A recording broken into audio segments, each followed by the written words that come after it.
एक जरूरी घोषणा। अब अपोलो क्लिनिक 11 चरमा में आ चुका है गैस्ट्रोइंटेस्टाइनल एंडोस्कोपी की सुविधा। यह सेवा सोमवार से शनिवार सुबह 8 बजे से दोपहर 2 बजे तक दी जाएगी। गैस्ट्रोइंटेस्टाइनल एंडोस्कोपी एक ऐसी प्रक्रिया है जिसमें डॉक्टर एक पतली ट्यूब के जरिए आपके पेट और आंतों के अंदर झांकते हैं। यह ट्यूब एक कैमरे से जुड़ी होती है जिससे डॉक्टर आपकी पाचन नली की समस्या को देख और समझ सकते हैं। ये प्रक्रिया पेट और आंतों की प्रॉब्लम को जल्दी और सही तरीके से पहचानने में हेल्प करती है, जिससे इलाज आसान हो जाता है।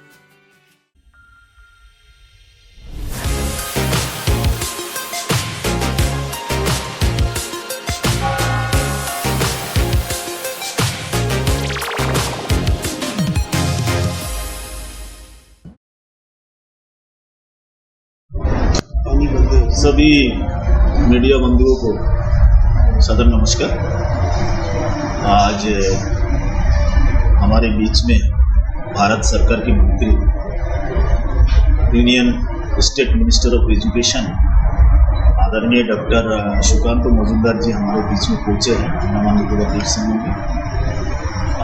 उनका आने का मकसद अभी 1 फरवरी 2025 जिसमें हमारे देश के यशस्वी प्रधानमंत्री और सर्वाधिक लोकप्रिय नेता माननीय नरेंद्र मोदी जी का नेतृत्व में हमारे सरकार के वित्त मंत्री माननीय निर्मला सीतारमण जी ने जो बजट पेश किया था 2025-2026 का, उसका लिए एक प्रबुद्ध लोगों का साथ में एक साक्षात्कार, एक बैठक जिसका लिए केंद्रों ने तय किया था कि आदरणीय डॉक्टर सुकांत मजूमदार जी अंडमान आएंगे और वो कार्यक्रम होगा, और उसी का लिए उनका आज जो है अंडमान में आना हुआ। और अभी 4 बजे शुरू हुआ कार्यक्रम, अभी समाप्त हुआ। और उसके पश्चात अभी वीडियो बंधुओं का साथ में एक साक्षात्कार, एक केवल बजट के ऊपर में आज का एक कार्यक्रम है। तो मैं आप सभी को फिर से एक बार स्वागत और अभिनंदन करता हूँ।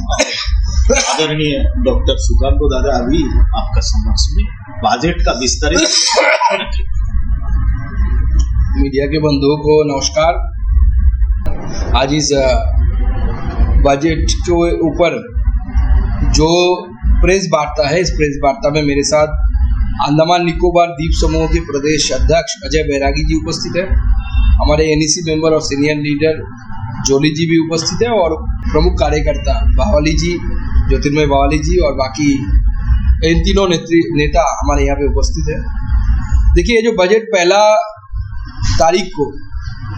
फरवरी को आदरणीय निर्मला सीतारमण जी ने जो पेश किया मोदी जी की मार्गदर्शन में, बजट बहुत ही बढ़िया बजट है। इस बजट में किसानों को आगे आने वाले समय में स्किलफुल युवाओं को तैयार करने का, महिलाओं को कम से कम 70% महिलाएं फिनेंशियल एक्टिविटी में आए, और उसके साथ साथ देश को और आगे ले जाने वाला, यानी विकसित भारत बनाने वाला ये बजट है। इस बजट में मिडिल क्लास के हाथ में ज़्यादा पैसा आए और वो पैसा मार्केट में जाए, इसके लिए 12 लाख रुपये तक की इनकम को जीरो टैक्स यानी डायरेक्ट टैक्स के अंदर लाया गया। यानी 12 लाख तक जिनका इनकम है उसको कोई पैसा टैक्स नहीं देना पड़ेगा। तो ये बहुत बड़ी स्टेप है, क्योंकि हमारे अपोजिशन दिल्ली में जो आप आम आदमी पार्टी थे, वो मांग कर रहे थे अपने भाषण में कि 7 लाख तक आपने जीरो टैक्स रखा है, 10 लाख करके दिखाओ। तो मोदी जी जब सोचते हैं तो बड़ा सोचते हैं, और वो 10 लाख मांग कर रहे थे, हम 12 लाख तक कर दिए और 12 लाख तक जीरो टैक्स हो गया। हमारी इस बजट में ऐसे किसानों के बारे में सोचा गया। पूरे भारत में 100 ऐसे जिला चिन्हित किया जाएगा, और जहाँ पे स्टेट गवर्नमेंट के साथ और जहाँ पे यूटी है वहाँ पे यूटी गवर्नमेंट के साथ बातचीत करके उस 100 जिले को कृषि में आगे बढ़ाने के लिए क्या काम करना चाहिए उसके ऊपर सरकार काम करेगी, और उसमें बजट की भी प्रावधान है। अगले 6 सालों के अंदर भारत तुरत, मसूर ऐसे दालों में आत्मनिर्भर होने के लिए सरकार इस बजट में फंड की प्रावधान करेगी, और इसके लिए प्लानिंग भी कर रहा है। इसके साथ साथ अगर युवाओं के बारे में बोले, युवाओं को और भी स्किलफुल करना, एमएसएमई में जो टर्नओवर की क्राइटेरिया था, बिजनेस की इन्वेस्टमेंट की क्राइटेरिया था, दोनों क्राइटेरिया को बढ़ाया गया, यानी और भी ज़्यादा लोग MSME के अंडर में आ जाएंगे। पूरे देश भर में हॉस्पिटलों में day care centre, cancer day care centre करना, 36 से ज़्यादा दवाइयों को बिना टैक्स, जो दवाई बहुत कीमती दवाई होती है, कैंसर जैसे रोगों में इलाजों में जो दवाई का इस्तेमाल होता है, जो विदेश से लाना पड़ता है, इसमें पूरी तरीके से छूट दी गई। कस्टम ड्यूटी आपको नहीं देना पड़ेगा, यानी टैक्स नहीं देना पड़ेगा। इसके लिए कीमत बहुत कम हो जाएगी। और उसके साथ साथ ऐसे 6 और भी दवाई, महत्वपूर्ण दवाई, जहाँ पे पहले 15%, 20% ऐसे टैक्स देना पड़ता है, उसको भी 5% तक सरकार लाई। सरकार डॉक्टर संख्या वृद्धि करने के लिए, तो हमारे देश में बहुत मेडिकल कॉलेजेस चाहिए, लेकिन डॉक्टर की संख्या में कमी है, सालों से कमी है, ऐसा नहीं कि अभी हुआ है। इसके लिए सरकार प्लानिंग कर रही है, इस साल 10,000 ऐसे सीट बढ़ाया जाएगा और अगले 5 सालों के अंदर 75,000 नए सीट्स जो अभी स्टैंडिंग है उसके साथ ऐड किए जाएंगे। इसके द्वारा डॉक्टर की कमी जो देश में है उसमें भी हमारी सरकार काम कर रही है और उसमें आने वाले समय में हमारी सरकार के द्वारा और भी डॉक्टर बढ़ेंगे, तो नए नए मेडिकल कॉलेज, जो 5 नए IITs, 3rd जनरेशन IITs जिसे बोला जाता है, उन IITs में हमारी सरकार इंफ्रास्ट्रक्चर को बढ़ाएगी और इंफ्रास्ट्रक्चर को बढ़ाने के साथ साथ वहाँ पे नए 6,500 बच्चे एडमिशन ले पाए, इसकी व्यवस्था करें। एजुकेशन सेक्टर में अगर हम बात करें, यहाँ पे बहुत स्कूल है, हर हाई सेकेंडरी स्कूल को ब्रॉडबैंड कनेक्टिविटी के साथ जोड़ा जाएगा, सरकार इसमें पैसा देगी। 50,000 अटल टिंकरिंग लैब किया जाएगा और जिसके द्वारा हमारे बच्चों में नई चीज सीखने की और साइंटिफिक इन्वेंशन की चेतना जागृत होगी। उसके साथ साथ 500 करोड़ रुपए की लागत से AI centre for excellence on education create किया जाएगा। इससे पहले एग्रीकल्चर, अर्बन सस्टेनेबल डेवलपमेंट और हेल्थ, इन 3 चीजों के ऊपर AI एक्सीलेंस सेंटर की घोषणा हुई थी। चौथा जो AI एक्सीलेंस सेंटर बन रहा है वो एजुकेशन के ऊपर बन रहा है। ये बहुत बड़ा काम है एजुकेशन के लिए। ऐसे बहुत सारी चीजें हमारी सरकार इस बजट में हमारी सरकार ने प्रावधान किया। मैं हर चीज में नहीं जा रहा हूँ, सिर्फ अंडमान निकोबार के लिए मैं कुछ बातें आपके सामने रखना चाहता हूँ। अंडमान निकोबार में लगभग जो टोटल डिमांड फॉर ग्रांट्स आया है, लगभग 6,200 करोड़ रुपए से भी ज्यादा डिमांड फॉर ग्रांट्स, यानी सरकार इतनी पैसा अंडमान निकोबार में खर्चा करेगी। फिशरीज सेक्टर के लिए हमारे जो एनुअल बजटरी सपोर्ट है उसमें 2,703 करोड़ रुपया प्रावधान पूरा देश में किया गया है और इसका एक बड़ा हिस्सा अंडमान निकोबार में किया जाएगा, क्योंकि आप जानते हैं फिशरीज के लिए exclusive economic zone and high sea जो स्पेशल फोकस अंडमान निकोबार द्वीप समूह को लेकर बजट में पहली बार हमारे वित्त मंत्री जी ने अंडमान निकोबार का नाम लेके बोला है। और इससे पहले कभी हुआ था कि नहीं हमें पता नहीं, लेकिन बजट में पहली बार एक बड़ा प्रावधान किया गया अंडमान निकोबार के लिए। यहाँ पे टूना क्लस्टर बनाने के लिए, टूना मछली होता है, उस मछली का आप मुझसे जो ज़्यादा जानते होंगे, उस मछली को लेकर जो EEZ यानी जो एक्सक्लूसिव इकोनॉमिक जोन है उसको बनाया जाना और उसके लिए जो यहाँ पे जो पोटेंशियल है टूना फिशरी, टूना मछली की, उसको कल्टीवेशन के लिए हमारी सरकार इसमें बजट में प्रावधान रखा है। किसान क्रेडिट कार्ड के द्वारा यहाँ के किसानों को सुविधा देने के लिए और पूरे देश के किसानों को सुविधा देने के लिए किसान क्रेडिट कार्ड के द्वारा जो ऋण लिया जाता था, यानी जो लोन लिया जाता था, उसको 3 लाख से बढ़ाकर 5 लाख रुपये किया गया है, जिसका लाभ अंडमान के किसानों को भी मिलेगा। अगर मैंने आपका बजट के बारे में बताया, अगर इसको थोड़ा 2-4 चीज़ों में मैं इसको थोड़ा ब्रेकअप करके आपको बताया, तो अगर देखेंगे कि वाटर सप्लाई एंड सैनिटेशन यानी जल जीवन मिशन और उसके साथ सैनिटेशन में पिछली बजट में लगभग 146 करोड़ 146 करोड़ रुपया प्रावधान किया गया। इस बार इसको बढ़ा के 172 करोड़ रुपीस का प्रावधान किया गया है। मेडिकल एंड पब्लिक हेल्थ में पिछली बजट में यानी 2024-25 के बजट में 118 करोड़ अंडमान निकोबार के लिए प्रावधान थी। इस बार 133 करोड़ यानी 133 crore rupees has been allotted in the UT of Andaman Nicobar. Education, sports and arts and culture, इसमें भी लगभग 10 करोड़ रुपए की पिछली बजट से बढ़ोतरी हुई है। बढ़ोतरी 10 करोड़ की है, टोटल बजट ज्यादा है। उसके साथ साथ रोड एंड ब्रिजेस जो कनेक्टिविटी के लिए बहुत जरूरी है, उसके लिए भी 159 करोड़ जो पिछले बजट में था यानी 24-25 में था, उसको लगभग 10 करोड़ बढ़ा के 169 करोड़ किया गया है। तो अंडमान को लेकर हमारी सरकार बहुत सीरियस है और अंडमान की डेवलपमेंट को लेकर आगे ब्रिज से लेकर रोड कनेक्टिविटी के द्वारा अंडमान के द्वीप समूह को जोड़ने का प्लान भी हमारी सरकार उस विषय में चिंतन कर रही है।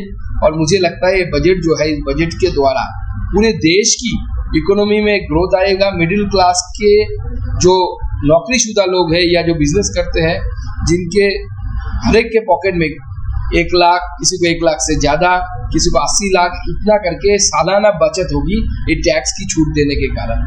ये जो बचत है, ये बचत आगे आने वाले समय में ये बजट ये मार्केट में आएगी और मार्केट में जितना पैसा आता है मार्केट उतना बूम होता है और इस समय के लिए वो बहुत ज़रूरी है। आप जानते हैं पूरे विश्व में अभी एक थोड़ा रिसेशन जैसा स्थिति आ रहा है। इसी को देखते हुए ये बजट मुझे लगता है आगे आने वाले समय में भारत की इकोनॉमी को और भी चंगा करेगी और भी बेहतर करेगी। तो अडल्ट टिंकरिंग लैब जो है, ये क्या किया जाता है कि स्कूलों में जो आधुनिक टेक्नोलॉजी है, जैसे मोबाइल, कैसे मोबाइल का सर्किट बनता है, कैसे ड्रोन बनते हैं, कैसे रिमोट कंट्रोल के द्वारा एक खिलौना आप उसको कंट्रोल कर सकते हैं, ट्रेनिंग दिया जाता है। इसके लिए पूरे देश में अभी स्टेट वाइज एलोकेशन नहीं हुआ, लेकिन पॉपुलेशन वाइज एलोकेशन होगा पूरे देश में। इससे पहले भी अटल टिंकरिंग लैब बना है। 50,000 नए अटल टिंकरिंग लैब बनेगा। तो मुझे लगता है कि अंडमान को भी इसका हिस्सा मिलेगा और इसके द्वारा अंडमान द्वीप समूहों में, अंडमान निकोबार द्वीप समूहों में जो बच्चे स्कूलों में पढ़ रहे हैं, जहाँ पे अटल टिंकरिंग लैब होगा, तो ये नए टेक्नोलॉजी सीखेंगे, AI सीखेंगे, मोबाइल रिपेयरिंग, मोबाइल का IC कैसे बनाते हैं, खराब हो गया तो उसको कैसे ठीक करना है, ड्रोन, टॉयज कैसे रिमोट के द्वारा चलाया जाता है, इन सब चीज़ों की हैंड ऑन ट्रेनिंग जिसे बोलते हैं, उनका एक्सपोजर। तो आगे आने वाले समय में हमारे बच्चे जब स्कूल से कॉलेज और उसके ऊपर जाएंगे तो ऐसे ही स्किलफुल बच्चे जाएंगे जो आगे आने वाले समय में बहुत ज़रूरी है। इसलिए सरकार ने इस बजट में अटल टिंकरिंग लैब तो दिया ही है, देश के 5 हिस्सों में 5 जो स्किल ट्रेनिंग सेंटर बने करोड़ों रुपए की लागत से, क्योंकि हमारे बच्चों में स्किल की कमी जो है, उस कमी को हमें दूर करना है। जैसे मार्केट में कोई प्रोडक्ट जाता है तो प्रोडक्ट को कोई कंपनी ऐसे बनाता है कि उसको देख के आदमी के मन में खरीदने की इच्छा हो, कंज्यूमर की खरीदने की इच्छा हो। ऐसे ही ह्यूमन रिसोर्स भी मार्केट के लिए एक प्रोडक्ट है। इसलिए हमारा जो स्टूडेंट्स है उसको ऐसे हमें बना के, ऐसे तैयार करके, ऐसे पैकेज करके हमें अपने इंस्टीट्यूट से, मतलब वो स्कूल हो सकता है, कॉलेज हो सकता है, वहाँ से निकलना पड़ेगा, जिसको देखते ही मार्केट में जो लोग हैं वो उनको एब्जॉर्ब कर ले, यानी उनको नौकरी मिले।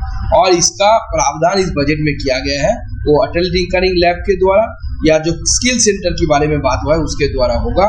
और मुझे विश्वास है इसका पूरा लाभ अंडमान के बच्चों को, अंडमान के स्टूडेंट्स को, अंडमान निकोबार द्वीप समूह के स्टूडेंट्स को भी मिलेगा। हमारे यहाँ जो नेशनल एजुकेशन पॉलिसी 2020, इस नेशनल एजुकेशन पॉलिसी के ऊपर बहुत सारी चीज़ों में बहुत स्ट्रेस दिया गया, लेकिन एक विषय एकदम नया आया है, वो है एजुकेशन थ्रू मदर टंग, यानी अपनी मातृभाषा में बच्चा पढ़े, साइंस भी पढ़े तो अपनी मदर टंग में पढ़े। जापान, जर्मनी ऐसे देश जो हमसे, फ्रांस जो हमसे साइंस में बहुत ज़्यादा उन्नत है, बहुत आगे है, लेकिन आप जानते होंगे, फिर भी लोगों के लिए मैं बताता हूँ, ये सब साइंस जापानीज लोग जापानीज में पढ़ते हैं, जर्मन जो लोग हैं वो जर्मन भाषा में पढ़ते हैं, कोई इंग्लिश में साइंस नहीं पढ़ता।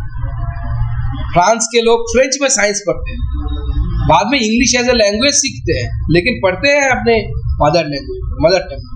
इसको देखते हुए और इसमें इन सब देशों में देखिए अब नोबेल लॉरिएट ज़्यादा है, नोबेल अच्छा मिल रहा है उनको, रिसर्च अच्छा हो रहा है। हमारी सरकार ने तय किया है कि मदर टंग के द्वारा सारे पुस्तकों मदर टंग में उस पुस्तकों का निर्माण कराएंगे। उसके लिए प्रोजेक्ट तैयार किया गया है और सारी भाषाओं में तमिल, तेलुगु, बांग्ला, जो भी संविधान स्वीकृत जो 22 लैंग्वेजेस है, सारे लैंग्वेजेस में हम किताबों को ट्रांसफॉर्म करेंगे, जिसके द्वारा इंग्लिश किसी बच्चे के लिए, टैलेंटेड बच्चे के लिए बैरियर ना बन पाए।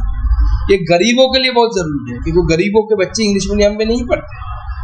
गरीबों के बच्चे सरकारी स्कूल में जाते हैं, अपना कॉलोकियल लैंग्वेज जो लोकल लैंग्वेज है उसके ऊपर पढ़ते हैं। तो स्वाभाविक है उसको इंग्लिश नहीं आता, लेकिन उसको फिजिक्स पढ़ना है तो इंग्लिश का किताब पढ़ के समझना पड़ेगा, बहुत डिफिकल्टी होती है।